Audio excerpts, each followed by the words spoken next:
Recorded Books Inspirational presents an unabridged recording of No Distance Too Far by Lauraine Snelling, narrated by Stina Nielsen. This book is copyrighted 2010 by Lauraine Snelling. This recording is copyrighted 2010 by Recorded Books, producer and publisher of Recorded Books Inspirational, an imprint dedicated to stories of faith and the human spirit. And now, No Distance Too Far.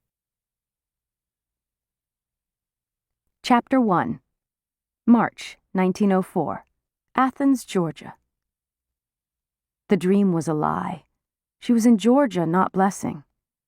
Staring out the window did nothing to calm the butterflies rampaging in her middle. Astrid tried swallowing. Once, twice. No matter. They continued to spiral and cavort. She laid a hand on her diaphragm and closed her eyes. Please, Lord, fill me with your calm and peace. A throat being cleared behind her caught her attention.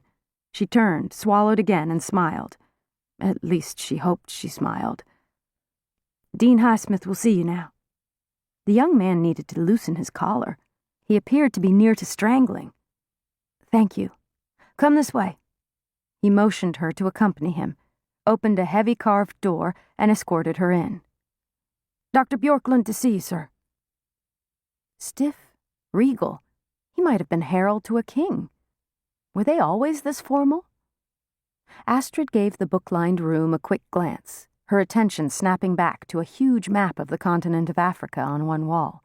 She skipped over that and focused on the silver-haired gentleman behind a handsome desk of some dark wood she did not recognize.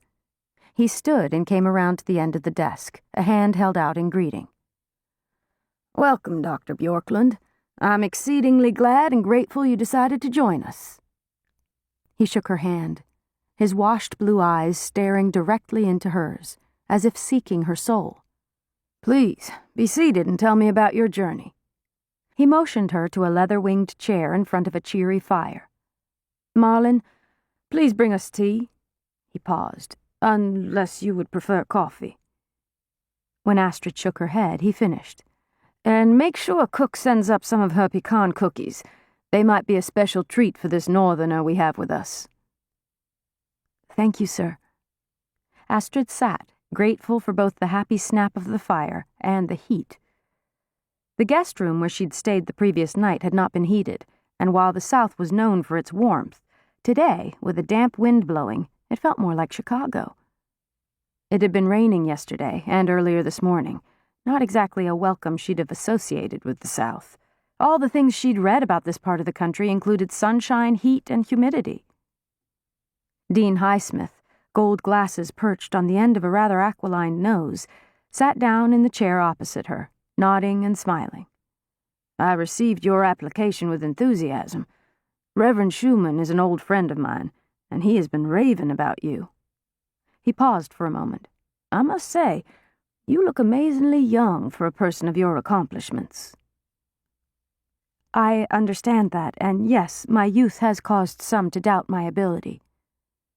I wonder why that is, that we do not expect a lovely young woman to be involved in the medical field. Stereotypes are sometimes difficult to overcome. He propped his elbows on the arms of the chair and steepled his fingers. Be that as it may, tell me about yourself. What brings you here?